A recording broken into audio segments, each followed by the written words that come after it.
Welcome to Style Masterclass, the podcast that teaches women to look stylish and feel confident so that they can show up ready to conquer and slay no matter what size they are. I'm your host, Miss J. You ready? Hello. Welcome back to the Style Masterclass Podcast. I have a very special treat for you all today. I am talking to the lovely Bev Aron. And if you don't know who she is, you need to find out who she is because she's amazing. And I'm going to kick it over to her to give a more full introduction. And then we'll get into today's topic, which is actually all about legacy. Amazing. Thank you, Judith. Yes. So I'm Bev. I am the Deep Dive Coach. I'm the founder of the Deep Dive Coach Institute, where we coach and train coaches to coach in a way that people have never been coached before in terms of diving deeper into the source of whatever problem that they bring us. Oh, I love that. And you've referred to yourself as a tertiary coach. And I think you got a little ribbing about that, but I think it's a really good description for how coaches find you. They've sort of gone through coaching before. They've had some sort of certification before they find their way to you. Correct. Yes. Usually they've either learned coaching or they've had a coach and they've had maybe another coach and they've had a therapist. And they still have this sense that there's something more. I could be feeling better or there's something I haven't explored. And that's where we come in. I love it. And you train coaches in your methodology, which I think actually is kind of a nice segue into our legacy conversation today. I was trained by you as a master coach instructor. You were my master coach instructor. I was trained by you to be a master certified coach. Let me clarify that. And well, I think you always were one. I just gave you the seal. I got the stamp. But I remember one of the things that we talked about during coach training was I was treating some of my coaching sessions like depositions a little bit. There was a line of questioning happening, and it was not, I think, the softness that some of y'all see today, which I learned from Bev. But I think you have a legacy of all these coaches who are learning that softness and that deepening. Oh, how do you feel about that? That feels very expansive and I feel really gratified because my purpose, which I suppose you could say really in the context of this conversation, my legacy that I got one day during a hypnotherapy session was to bring peace to the world. And for a long time, I didn't know what that meant because, I grew up in South Africa where I was very disturbed by apartheid and the policies, but I knew I wasn't an activist and I was too afraid to go and get beaten up. And so I felt very powerless. And then I realized on reflection that the way that I'm bringing peace to the world, my mission is one thought at a time. So, to be able to offer that, thank you, to other coaches who are then going out and offering that to their people is everything for me. So this thing is so interesting because I think sometimes we get a mission, so to speak, or a vocation or a calling or a message like your mission is to bring peace to the world. Yeah. And then it's what do we do with that information? So you got that during a hypnosis session and kind of what happened next for you? Because I'd imagine it wasn't action mode. That doesn't even make sense in the context of what your mission is. Right. It's true because I didn't even know coaching then. I didn't even know that, we could change our thoughts to make ourselves feel differently. So I just kind of let it be there.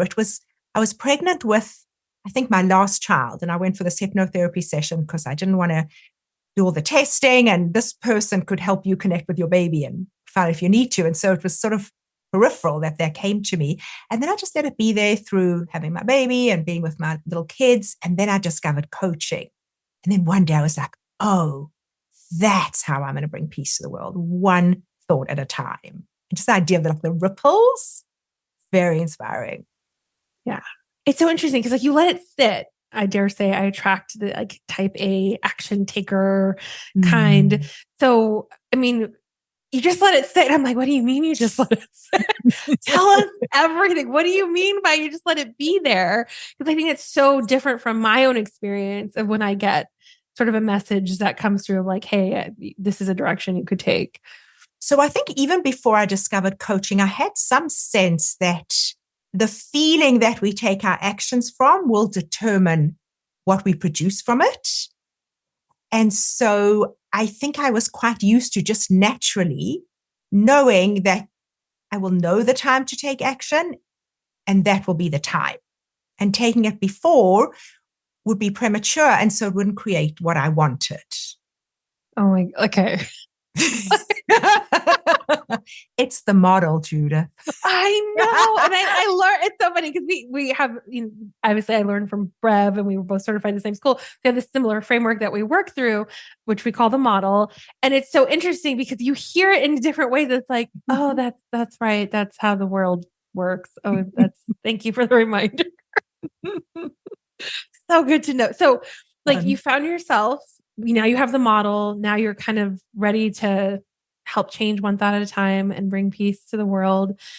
But you coached a long time before you actually created the Deep Dive Institute. So how did that come into formation? So, I mean, bringing peace to the world one thought at a time started the minute I had my first client. And I would love to think about it. Like we would coach and then they would feel better and more peaceful. And I would love to think about the rest of the day. Maybe they didn't yell at their employees. Maybe they didn't honk at somebody on the street. And so, just kind of this piece sort of emanating out. And then, so I coached for a while. I was from the beginning an instructor at the Life Coach School where we trained together and got more involved in teaching and sort of bigger audiences. Really, my gratitude is to the Life Coach School for enabling me to think bigger about myself, because my upbringing was very much the girl gets like a sweet little job that she can do while the kids are at home, and the man goes out and creates the legacy and does all the big things. And that was very much my mindset and what I did for a long time. But I was fortunate to have mentors in various areas of my life who saw so much more for me and were quite relentless with me in constantly offering me their vision. So one day, I think something came to me because I would keep arguing for my limited vision. And one day, something just hit me that it really doesn't make sense when people are arguing for so much more of me that I would argue against them. It's like I was going to reap the benefits. And so that's when I started having, a bigger vision for my business and for my family and what I could bring and offer to the world. I guess your background, your upbringing, like the girl has this cute little job and takes care of her family. Was that hard transition to make? Well, once you've decided, okay, I'm going to be more expansive in how I see myself. How was that in terms of your smaller community outside of the coaching realm? Oh, I love that question. Yeah. So it was a long process for me, lots of coaching, lots of work. And then my family, my smaller community, so supportive, so excited. Everybody just like proud and thrilled and no problems at all with it. It was done with so much joy. I think that's so fun. And I wonder if they took their cue from you. Yes, probably. Yes. I love that idea. And here's why I say that, because I had a similar experience. Like, and you coached me, everybody coached me. It was like a team effort of all the coaches coached me on transitioning from being a full-time lawyer to a full-time life coach. Yeah. And I remember once I had made the decision that I was so excited that I feel like everyone else took their cue, and all the terrible things that I thought might occur actually didn't.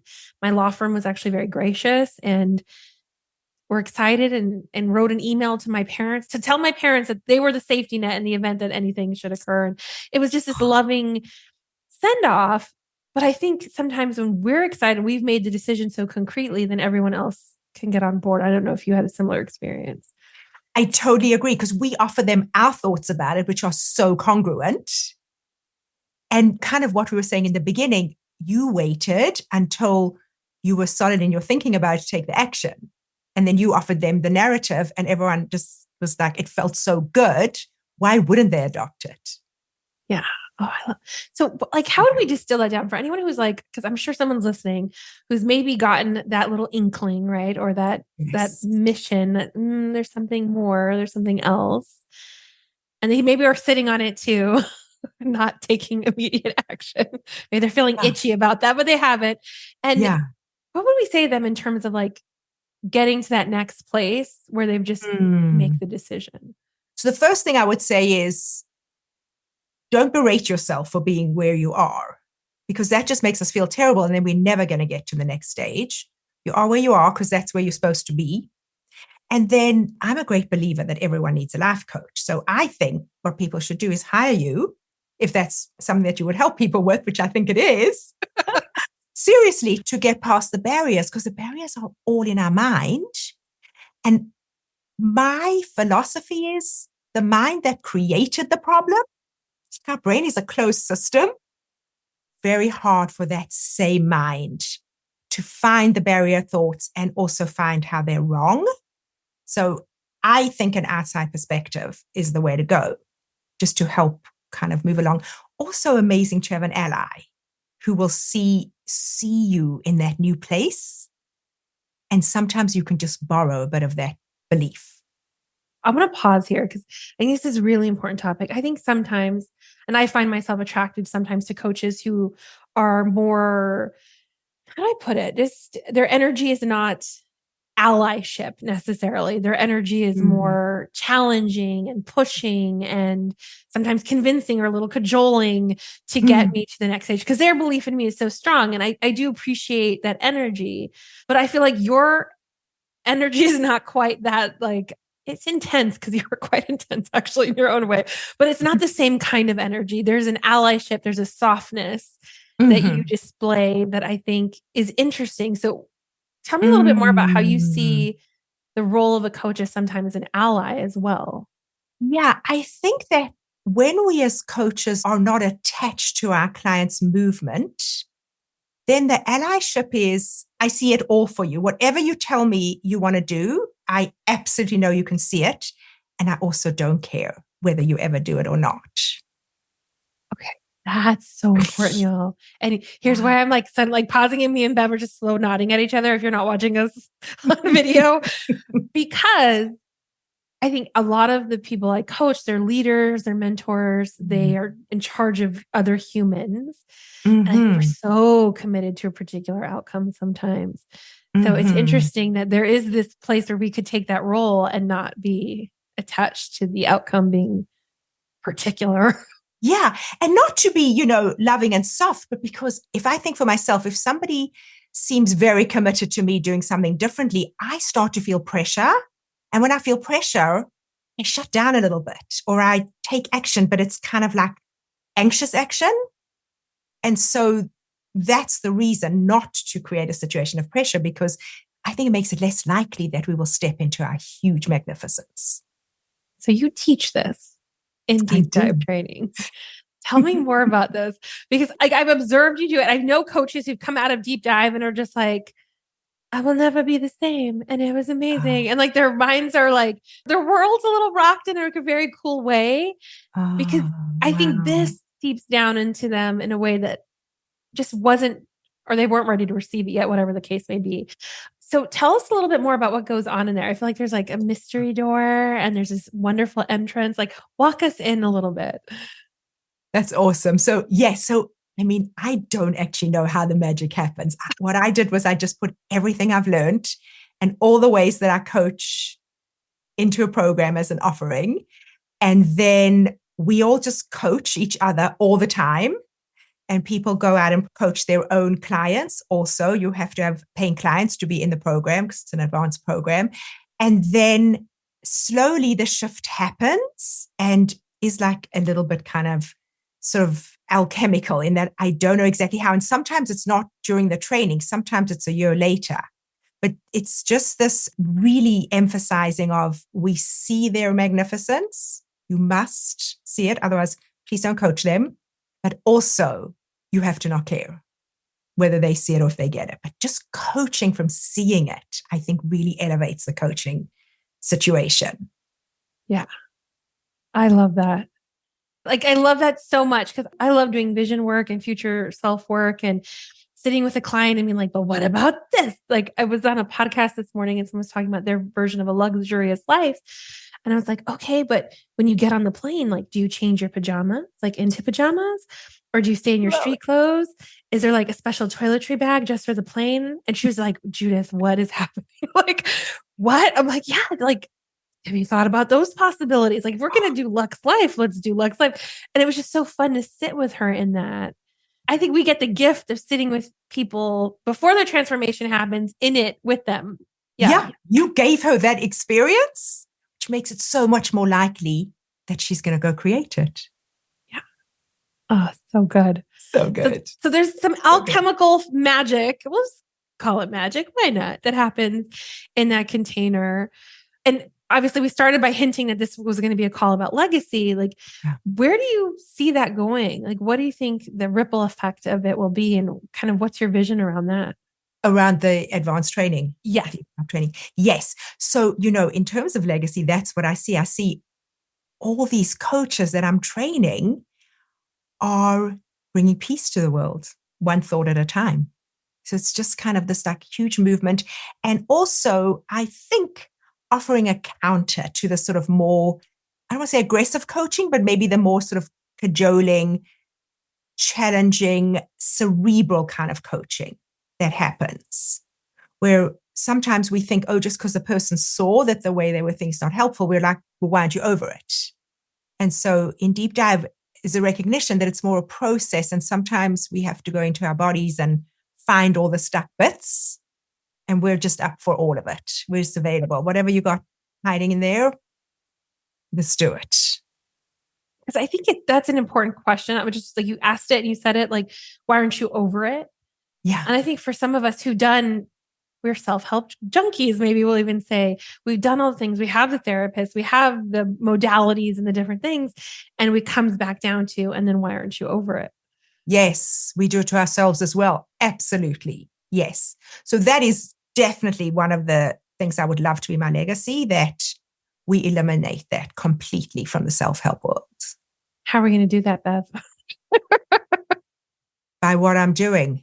Yeah. Every talk I give, every teaching I give is always designed to stop us from using this work that is truly life-giving against ourselves and against our clients. It's the message. I love that. Because I think that the turmoil we create, I think that's the worst kind. Now I'm so much more aware of it, but I think so many of us aren't even aware of it. And then we come to that question and then we get stuck. Yes. Yes. Totally. Agree. So spread the message, everybody. Yes. You're only going to be over it when you're over it. The purpose of the work is to keep growing and exploring. How do we wait, though? And I think this is why I asked this, because we did lead in with, we have the inkling and then we wait. And then maybe we've done all this work and we're not over it yet, but we should be over it, right? So the waiting game, the middle squishy bits. Yeah. What do we do while we wait? Well, the squishy bits are where the magic is. Sit on that, y'all. And Shannon, who's my VA, that's our quote for this week. Thank you very much. Just pull that out. Perfect. Perfect. If you think about it, the journey is so beautiful and so opening. And sometimes when we get there, we're like, okay, good. Getting there. That's what we want to appreciate. That's what we want to luxuriate in. I mean, it's so fun, right? When you find something that you discovered that you didn't know about yourself that was holding you back. It's the most fun thing ever. You know what? I think it's fun now. I think I would give in more to dismay early on. And like, oh, I can't believe I was thinking that for so long. That's where my brain would go. And now I'm like, oh, like I can find amusement in it. At first, absolutely not. Yeah. And then that's the work, right? Though that like the squishy, but there is, why am I always going to dismay when I'm on this journey that I put myself on? No one told me to. I chose it. I wanted to go dig. Why am I going to dismay? And then that's the discovery. Yeah. For any of you, like you were in a coaching scenario and a thought is shown to you, right? Because we're one sentence at a time. And you're like, oh, I can't believe I'm thinking that. I think it's okay early on that you end up word like dismay perhaps, but this is a squishy bit, right? So just even that thought, we're just offering you, this is a squishy bit. If your tendency is to go towards dismay or disappointment that you haven't gotten over it yet, that's a squishy bit. Yeah. Another thought we could offer is, of course. Of course, that's what I was thinking. I was taught it. It was shown to me. It was modeled to me. It served me until now. For whatever reason, of course, that's where I would go. I just find that very settling. Oh, yeah, of course. Of course. Yeah. So good. Okay. So we know in terms of business what that legacy is going to be. And I don't know that you separate it out this way, but just for the purposes of this conversation. And I know, so I'm just going to invite you to talk about it in this way. There's a personal legacy goal that you have that you've shared with me and you've shared in other containers we're in. Can you tell us a little bit about that? And then we can piece it apart and talk about it in different angles. Yes, for sure. So about 8 months ago, I think, actually even 6 months ago, I decided that I want to leave my family $20 million when I die. And that will be it's not the only personal legacy. That will be one personal legacy. The other will be, of course, how I behave and how I think and how to be in the world, which I got from my parents.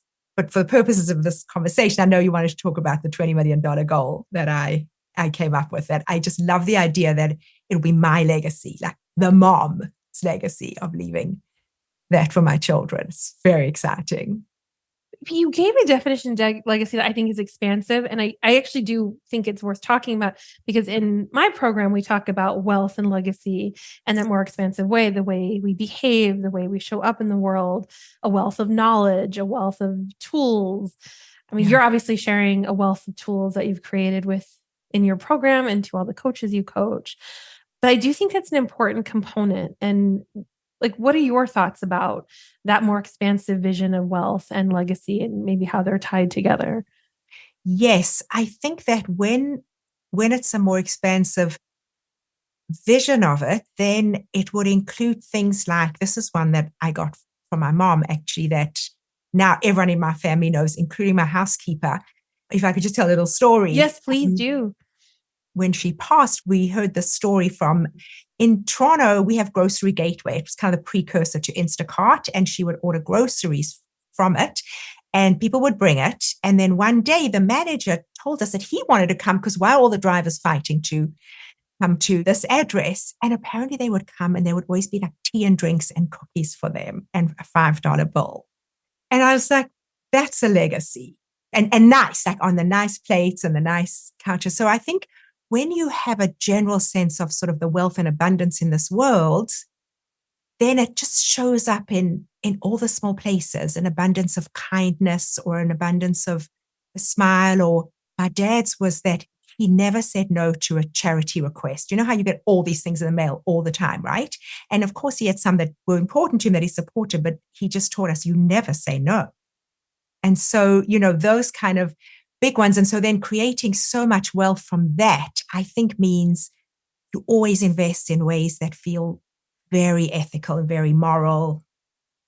When you hand money over to people, you treat them not like somebody that you're like giving something to, and that they owe you, but that you value them and what they're going to be doing with your money as much as you value, the money that you're going to get from them. I want to talk about the little act of kindness, though, on your mom's part, right? Or your dad never saying no.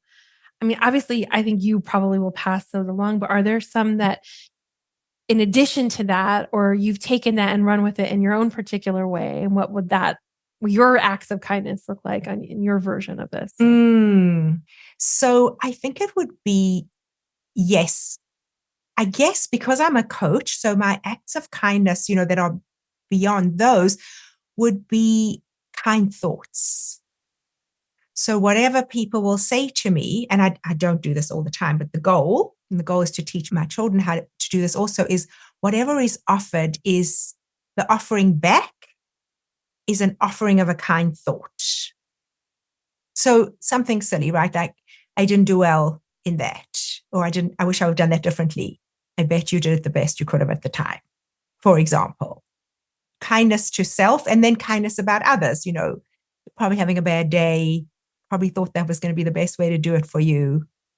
So that, but mostly the self-talk, just modeling it and offering it, and then hoping that, I think if we offer people like a million thoughts and they pick up 3, hopefully it'll be those 3. And then they'll go and continue to offer that to people. And then that becomes a legacy that would be just amazing to leave, that we can all do no matter how much money we have. Yeah. Beyond, and I do want to talk about the $20 million goal because I think it's very cool, but I want to make sure no one mishears us and their only takeaway is that I also want us to just be really like you and I both think very expansively with regard to this. And while I think $20 million will definitely have utility, and there's some very cool things around that, there's also this very expansive way of looking at a wealth of knowledge, a wealth of kindness, a wealth of teeny tiny deliberate acts of kindness that have an amazing ripple effect. And those are equally worthwhile. And we don't have to measure these things up based on monetary value alone. 100%. 100%. Tell me, how did you arrive at the $20 million monetary legacy goal? So it started with my oldest daughter got married and her husband was going to be in medical school in a city an hour away from us. And they didn't have income. So the two sets of parents were going to help them. And so we were thinking about where they'd live. And I remember I said to my husband, I got this inspiration. So we could give 100 grand to a stranger, or we could give it to ourselves. And so we bought a townhouse through my business. And then, we give them the money, then they pay it back to us in rent. And I realized while we were going this transaction, because after the down payment, the mortgage that I pay, or they would have had to pay, and the rent is very similar. So I said to him, so the difference between an owner and a renter is the down payment. And then a few months later, I held an amazing equine coaching retreat for some of my deep dive coaches. And we brought in yoga twice a day. So sometimes the owner of the studio came, amazing. And sometimes her teacher, Megan, equally amazing. And then I had the same realization. So the difference between Kayla and Megan was the down payment or the startup costs for the yoga studio, both amazing. So I got this idea. I want my kids to be able to be the owners. I want them to be very talented and very motivated and work for it. But what if I could give them this kind of leg up that they could always be an owner? And then I was at a life coach school event, the school where we both train, where things are often quite outrageous. And I seem to often have outrageous ideas. And we were all dropping our possibility. And I realized I'm going to leave my kids $20 million when I die. That's what I'm going to do. I believe enough in my potential to create it one way or another. And the idea of I have 4 children, each of them having $5 million to be the owner of whatever it's going to be just feels unbelievable to me. And it's so cool. All that's going in my head is I don't know if it's a psalm or a proverb. It's like a lender, not a borrower be. Yes. Yeah. The head and not the tail, right. Above and not below, right? All of those kinds of thoughts. But literally like creating a scenario where that will be true for them. Yeah. Yeah. And what's happened since then is it's got my mind working in very creative ways and talking to people who I would normally never talk to and in ways that I would never talk to them also.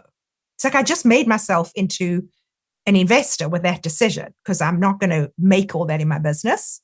So that meant I realized, then I have to invest money. So then I had to take on this whole new identity of being an investor, which is so fun. So that's what we're doing right now. I want to talk about, like, does it ever feel like incredulous? And like, I think incredulity could be good and bad. It has its funniness when you're carving a new identity. Like, what's that experience been like for you if that has cropped up? Yes. I mean, incredulous all the time. I was at this fundraising meeting for a startup and I'm walking in and I'm like, how is this that I'm here? But incredulous in the most amazing way. Like, how is this my life? I just made it happen that suddenly I'm being dined by somebody from a startup who wants some money from me. Ridiculous. And it just started with a thought that I didn't dismiss. I said it out loud, which I think is really important in public.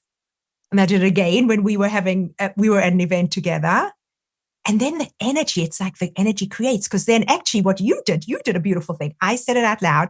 And then you came to me with your friend who's an investor and said, we're having dinner and I want to introduce you.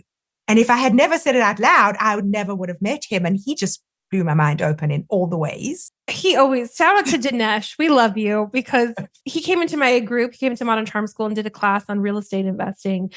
And afterward, the chat box was just like, mind blown. This feels so possible now.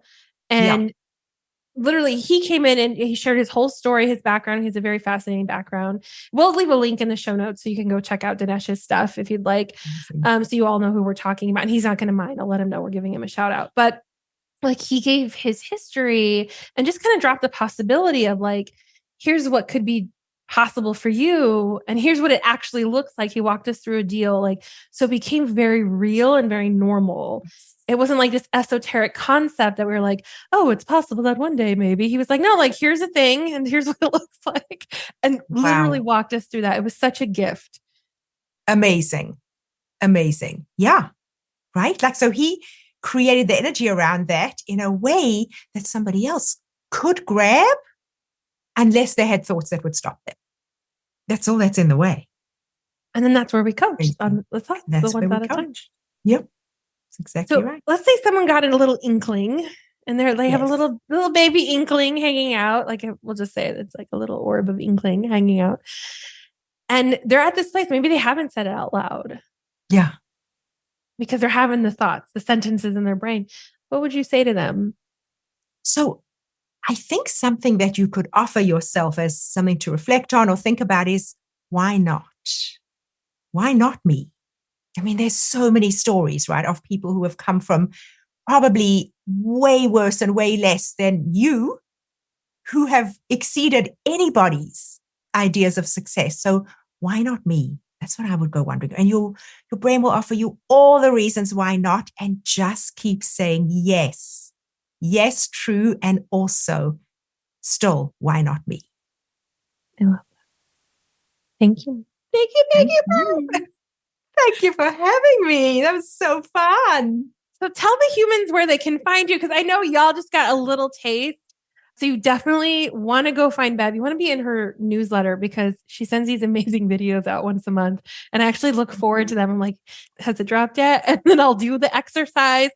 Seriously, y'all. So where can we follow you and get on your newsletter and all the good things? And of course, loves, we're going to leave you links in the show notes for everything. Okay. Well, thank you for that, Judith. That made me want to cry. So thank you. So my website is bevaron.com. And what all you'll get from me if you sign up, I will not fill your email inbox, is, as Judith said, once a month, I send out a short video with an exercise for the month on how to grow deeper in your own work. And I'll also let you know if I'm running any programs. I do some small group coaching programs. Sometimes I do big trainings or advanced certifications. I do some private coaching, but I usually am full with that. But yeah, I'll let you know about the good stuff, but mostly it's the videos. So yeah, that's where you find me. That's where I am. I love, and I've actually teased Bev that she has the most gangster landing page ever. it's so simple. And it's so like, you're invited. I'll keep you posted. Love you so much. And it's like, that's it. It's so good. Thank you. I love that description. Awesome. It's so good. All right, y'all. So that's bevaron.com. And then we'll leave a link in the show notes as well. Thank you so much, Bev. This was so much fun. Oh, thank you. Thank you for having me. It's the best. I love you. Love you too. All right, y'all. We are out. Thank you for listening to today's episode. To learn more about how to work with me, go to judithgaton.com. Click on the Start Here button to get access to my free personal style class. I give you a quick style win, a confidence boost, and you walk away with the tools to start getting stylish. Who doesn't love that? See you there. Miss J out.